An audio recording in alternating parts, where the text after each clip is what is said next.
Aquele que deseja destruir tudo, aquele que é nomeado como o Senhor da loucura e do ódio, o Deus que todos temem e grande rei de Asgard.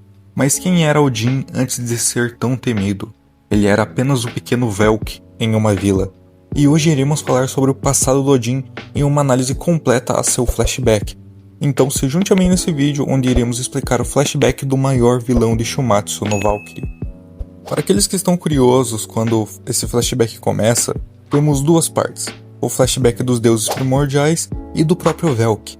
Aqui eu estarei tomando somente a segunda parte, falando sobre todo o flashback em si e como ele é um dos melhores em Shumatsu em questão de drama e sofrimento. Então sem mais delongas, vamos começar. O flashback se inicia com o Velk sentado ao lado de Feldis, vendo ele doente. O Feldis acaba chamando o Velk para perto dele e entrega o colar Gungnir, o colar que Gungnir criou a partir da árvore do mundo, a Yggdrasil. Vale a pena nós analisarmos isso, pois só aqui já tem duas conexões que são coisas da atualidade de Record Ragnarok. Gungnir, a lança de Odin na mitologia nórdica, e aqui descrita como o tesouro sagrado supremo do reino celestial, e aqui até pode parecer que entra em conflito com o Mjolnir, que é tratado como a arma divina mais poderosa, porém não é isso. Essas citações são feitas do Edda em prosa, tanto a Gungnir quanto o Mjolnir, porém como é mostrado na própria narrativa do mangá, o Edda em prosa ele não é 100% uma fonte confiável para o reino celestial de Shumatsu. Isso significa que ele está errado? Não. Só que algumas coisas não são totalmente verdade. A Gungnir pode ser a arma suprema enquanto o Mjolnir é a arma mais poderosa. Isso não contradiz a narrativa. E a segunda coisa que vale ressaltar é a Gungnir ser feita com parte da árvore do mundo, a Yggdrasil, que, olha só, é nome dos 4 pilares celestiais que eram os deuses primordiais. A Yggdrasil.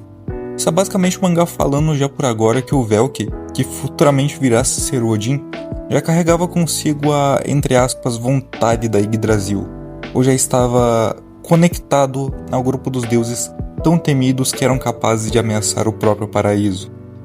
Agora voltando ao flashback, a gente vê que o Velk ele não quer que o Feldis morra. E enquanto isso, a gente tem uma conversa do próprio Feldis com o Saga, que seria o próximo chefe do vilarejo. O Feldis sabe que está morrendo, seus dias estão contados, e ele precisa continuar oferecendo sua vida para que o Jotunspell continue funcionando, mostrando o orgulho de Feldis por estar cumprindo esse fardo e de Saga que irá futuramente cumprir essa tarefa também. O mangá ele ressalta muito o quanto deuses são orgulhosos, e aqui a gente vê o lado positivo disso, o orgulho em dar a vida ao próximo, o orgulho em manter segredos a salvo. E guardem isso, pois é algo que eu quero falar mais à frente no flashback. Eles continuam a conversar e o Feldis fala que ele se sente triste pelo conhecimento de Gungnir não ser transmitido, enquanto o Saga fala que se os deuses primordiais estivessem mortos, eles poderiam transmitir esse conhecimento, que talvez pudesse ser verdade, mas novamente, guardem mais essa informação por agora, porque mais pra frente do vídeo a gente vai falar sobre. Feldis fala que talvez seria melhor esquecer o que o povo de Gungnir representa e que eles vivam em liberdade sem ter que se esconder, mesmo que signifique rejeitar os ensinamentos deixados a eles. Velk ouve isso e fala que não acabou. Ele começa a correr até chegar na barreira da vila e pronuncia as palavras Velgemir Heiza, abrindo a barreira e saindo dela. A barreira acaba se mostrando camuflar a vila com uma pedra, que não é tão importante para o vídeo, mas é um detalhe legal.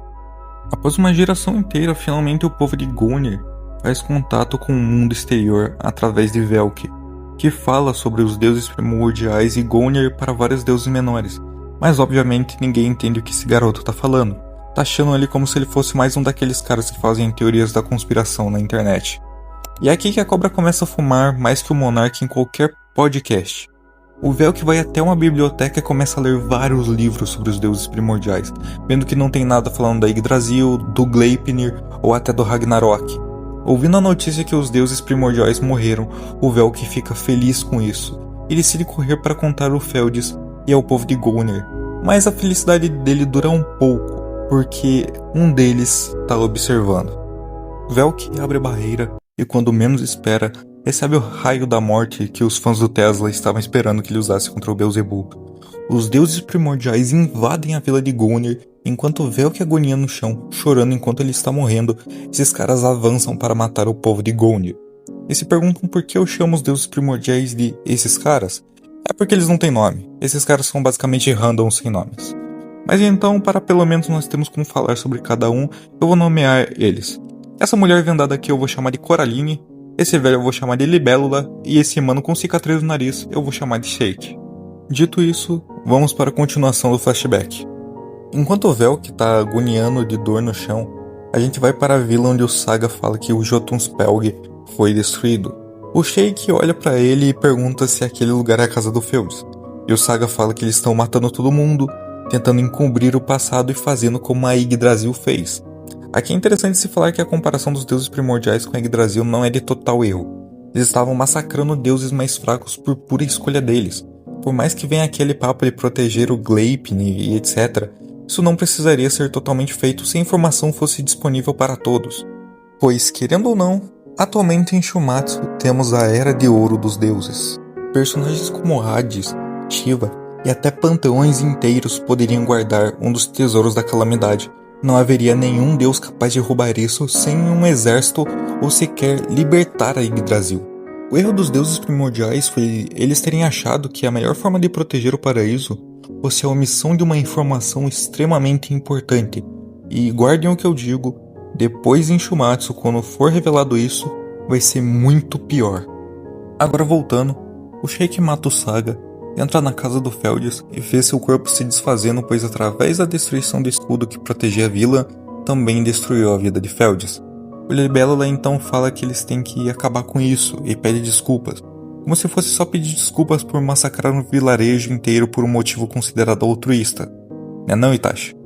Então vemos o Freizorn, um ataque de fogo que queima e destrói toda a vila. Ou era isso que achavam? O colar Gungnir não só salva o Velk, como também o ressuscita. E isso vai ser importante para quando eu fizer a review do capítulo 115 de Shumatsu, onde é para esse vídeo lançar antes desse capítulo lançar.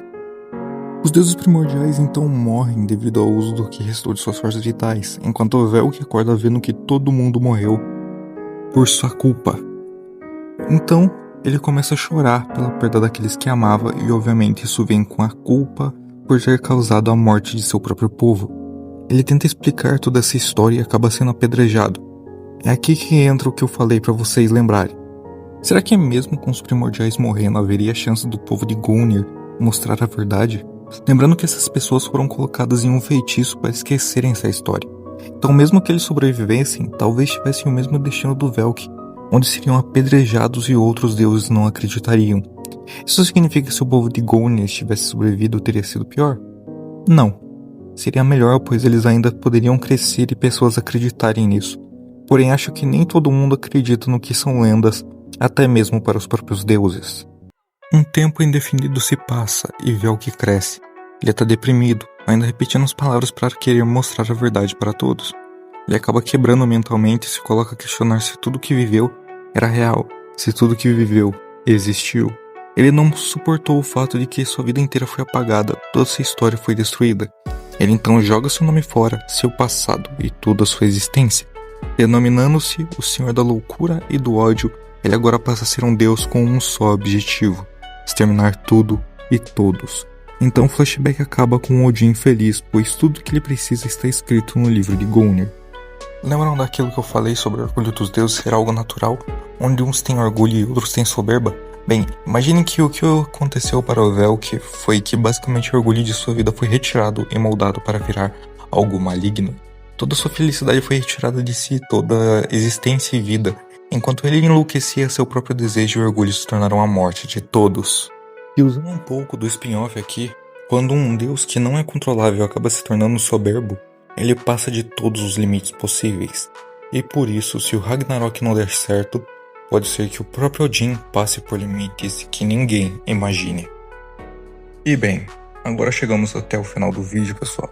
Então não esqueça de deixar o seu like, compartilhar, se inscrever e ativar o sininho para receber mais notificações. Eu os deixo aqui, tenham um bom dia e até mais.